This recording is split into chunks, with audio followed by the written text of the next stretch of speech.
Hey everyone, welcome! Today we're diving headfirst into Yellowstone National Park. It's this incredible place where raw volcanic power meets thriving wildlife.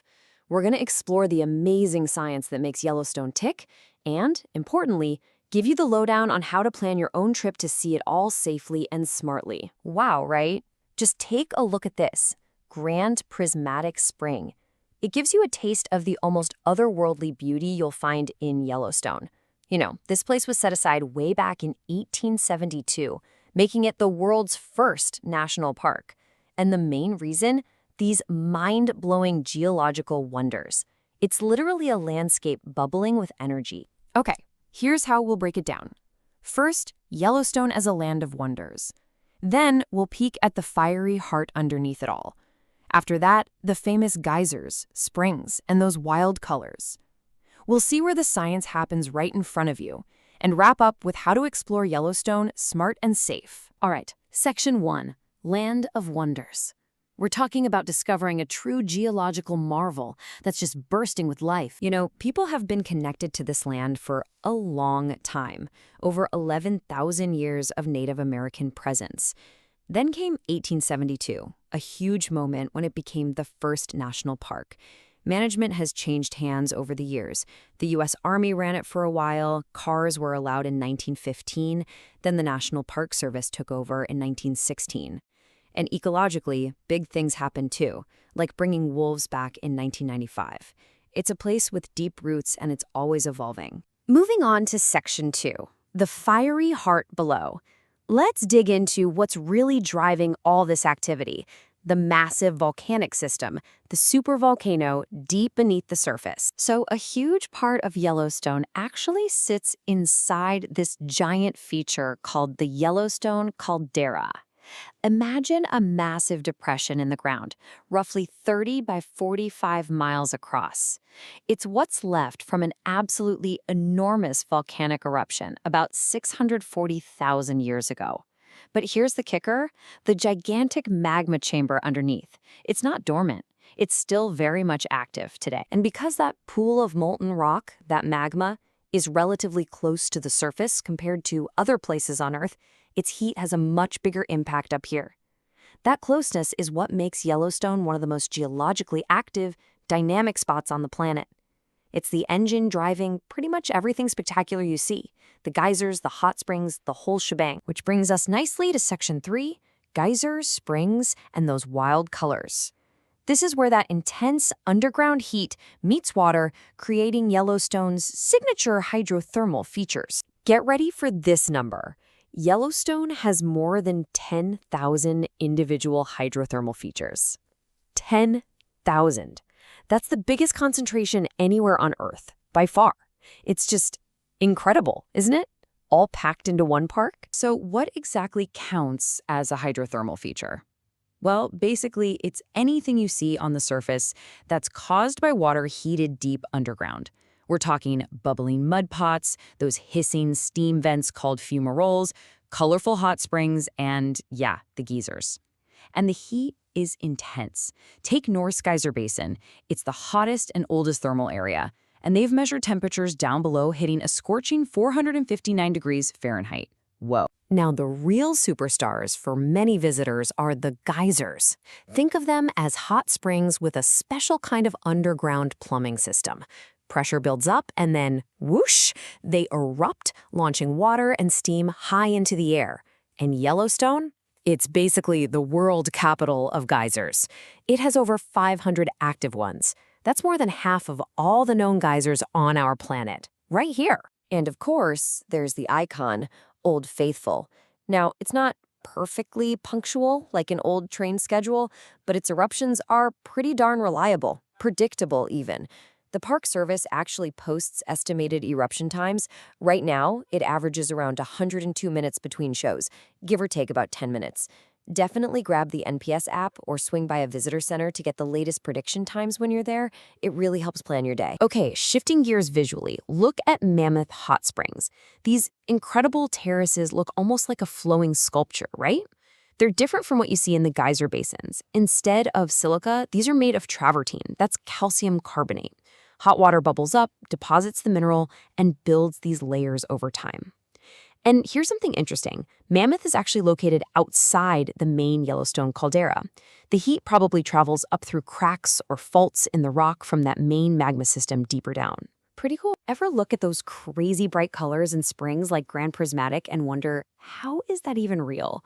Well, the secret is tiny microbes. They're called thermophiles, which literally means heat-loving. These little guys, mostly types of ancient life called archaea and bacteria, are tough enough to live in incredibly hot, mineral-rich water. Different microbes like different temperatures and water chemistries, and they produce different colors. So they're essentially painting the landscape with life. Amazing. Section 4 is where we put it all together, where science comes alive. Let's link all this cool geology stuff to specific spots in the park you just have to see for yourself. If geysers are your jam, then the Upper Geyser Basin right around Old Faithful is your destination. Seriously, this relatively small area packs in the highest concentration of geysers anywhere on Earth. It's not just Old Faithful either. Keep an eye out for prediction times for other big ones like Grand Geyser and Riverside Geyser. Honestly, just walking the boardwalks here feels like you've landed on another planet. And talk about power. The Grand Canyon of the Yellowstone is just spectacular. Here, the Yellowstone River has carved this massive canyon right through layers of ancient volcanic rock. You can literally see the park's fiery history in the colorful canyon walls, chemically altered by heat and water over time. And the waterfalls? Wow. You've got the powerful upper falls, and then the massive, breathtaking drop of the lower falls, over 300 feet. The viewpoints are just incredible. Hey, remember that huge caldera we talked about earlier? Well, check this out. Yellowstone Lake actually sits partly inside it. This isn't just any lake. It's the largest high-elevation lake, we're talking above 7,000 feet, in all of North America. And the geology doesn't stop at the shoreline. Scientists have found active hydrothermal vents on the lake bottom and even these weird underwater chimney-like structures called siliceous spires. There's volcanic action happening right under the water. Now, all this amazing geology, the volcanic landscape, the vast open spaces carved out over millennia, creates the perfect habitat for an unbelievable array of wildlife. Yellowstone is famous for it. If you want the best chances for wildlife spotting, you gotta head to the big, wide-open valleys like Lamar Valley and Hayden Valley. You'll see huge herds of bison, tons of elk, and if you spend some time looking, maybe, just maybe, you'll spot wolves or bears. It's all part of this incredible protected ecosystem shaped by the land itself. Okay, last but definitely not least, Section 5. Explore Yellowstone smart and safe. Knowing the science is awesome, but experiencing this powerful place safely and with respect, that's absolutely crucial. So, are you getting excited to see all this for yourself?